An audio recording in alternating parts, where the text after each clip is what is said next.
और पीडीए उम्मीदवारों की पहली लिस्ट जारी हो चुकी है। दरअसल पल्लवी पटेल ने 7 लोकसभा सीटों पर ये उम्मीदवार उतार दिए हैं। जैसा कि पल्लवी पटेल ने 7 लोकसभा सीटों पर ये उम्मीदवार उतारे हैं, जिसमें कि बरेली, हाथरस, फिरोजाबाद में कैंडिडेट उतारे गए।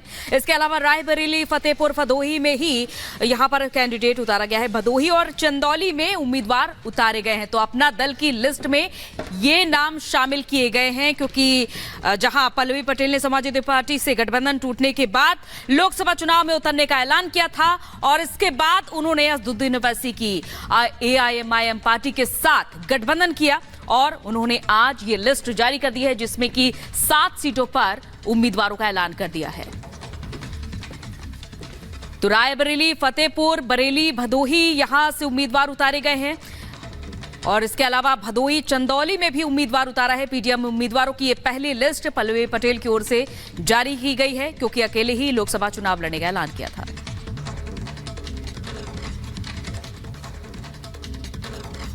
चुनाव आए तो नेताओं से क्या ना करवाएं। लोकसभा चुनाव में नेताओं के जुदा अंदाज और अलग अलग तरीकों से चुनाव कैंपेन की तस्वीरें सामने आ रही हैं। पीएम मोदी के 400 पार वाले टारगेट को अचीव करने के लिए नेता किस तरह वोटरों को लुभा रहे हैं, एक खास रिपोर्ट में दिखाते हैं।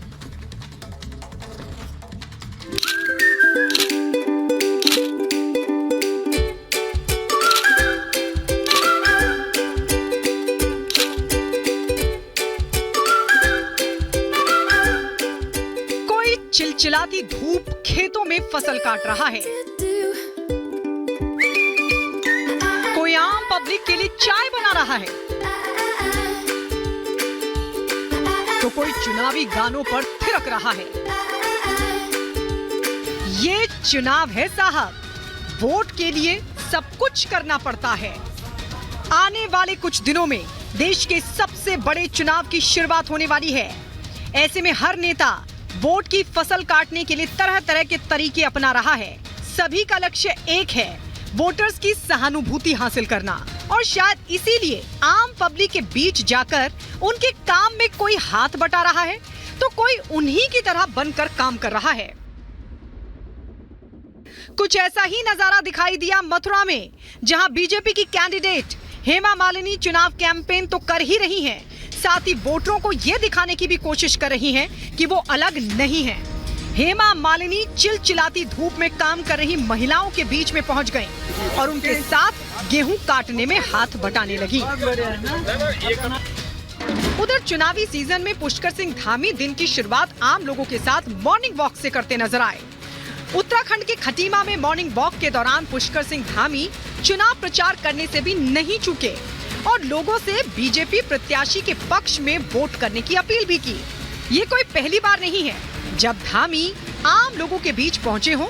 आए दिन उनकी ऐसी ही तस्वीरें सोशल मीडिया पर वायरल होती रहती हैं। जनता को लुभाने के लिए नेता क्या कुछ नहीं करते।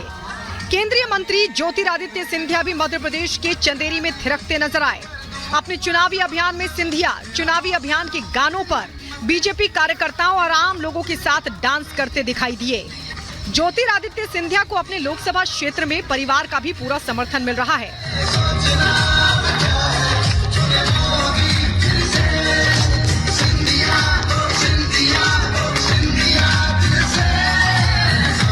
आर्यमान सिंधिया भी अपने पिता के नक्शे कदम पर चलते हुए बीजेपी के लिए प्रचार में जुटे हैं। जहां सिंधिया डांस करते दिखाई दिए, तो उनके बेटे आर्यमान ने एक दुकान पर पहुंचकर न सिर्फ चाय बनाई, बल्कि अपने हाथों से लोगों को चाय पिलाई भी। चंदेरी की सड़कों पर सिंधिया राजघराने के युवराज को देखकर लोग काफी खुश दिखाई दिए। इस दौरान आर्यमान के समोसे तलने का वीडियो भी सोशल मीडिया पर तेजी से वायरल हो रहा है। चुनावी माहौल किस तरफ है, अगर ये समझना हो तो चाय की दुकान से अच्छी कोई जगह नहीं है।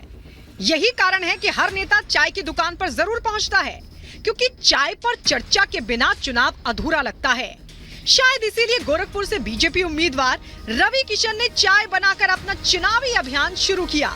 प्रचार जोरदार है, धुआंधार है। चाय वाले भैया हैं और आप गठबंधन की भी हम बात करेंगे, लेकिन ये चाय वाले भैया हैं, उनको गमछा बांधते हुए रवि किशन जी नजर आ रहे हैं। हमनी के भोजपुरिया मुरैठी बा, और जब हमनी के लइका मुरैठी बांध लेना तो ये तय हो गई कि राम राज्य बरकरार रही, कि राम अगर विपक्षी रवि किशन जी अगर विपक्षी दलों की बात करें तो इस समय उत्तर प्रदेश ही नहीं बल्कि पूरे देश में क्या माहौल आपको नजर आ रहा है? 80 से 80 सीट अगर देखा जाए। देखिए, घमंड नहीं, बहुत नॉर्मली बोल रहा हूँ। जमानत जब्त होगी। जब 65 साल उनको मौका मिला, उन्होंने कोई काम नहीं किया। 65 साल उनको मौका मिला, 10 साल मेरे मोदी जी को मिला, 7 साल पूज्य योगी महाराज जी को मिला। तो आज मैं बता रहा हूं कि 80 की 80 सीटें हम लोग यहां पर जीत रहे हैं। 80 से 80 सीटें। मैम, मेरे हाथ की चाय पिए, 1 मिनट लिया हो आप। आपको पता नहीं मैंने क्या चाय बनाई है, आप सोच ही नहीं सकती हैं। मेरे हाथ की चाय आपने बहुत पी होगी जीवन में, मेरे हाथ की चाय पीजिए आप बोलेंगे रवि किशन के हाथ की कड़क चाय पी, अदरक कूटल बा एकरे अंदर, पत्ती ढेर डालल बा, तो ये चाय और मैम ये पूरी दूध में। आपके कैमरामैन के लिए एक निकाल रहे हैं और एक आपके लिए। असम के डिब्रूगढ़ से सर्बानंद सोनोवाल को बीजेपी ने चुनावी मैदान में उतारा है और वो चुनाव जीतने के लिए पब्लिक के बीच घूम घूम कर चुनाव प्रचार कर रहे हैं। साथ ही लोक गीतों पर नृत्य करते हुए भी दिखाई दे रहे हैं। लोक गीतों पर नृत्य का वीडियो खुद सोनोवाल ने अपने सोशल मीडिया प्लेटफॉर्म एक्स पर शेयर किया। नेताओं के अनोखे अंदाज हर चुनाव में देखने को मिलते हैं और हर बार सवाल भी वही होता है कि नेताओं के ये जुदा अंदाज लोगों को लुभा पाते हैं या नहीं। Bureau report, Republic Bharat.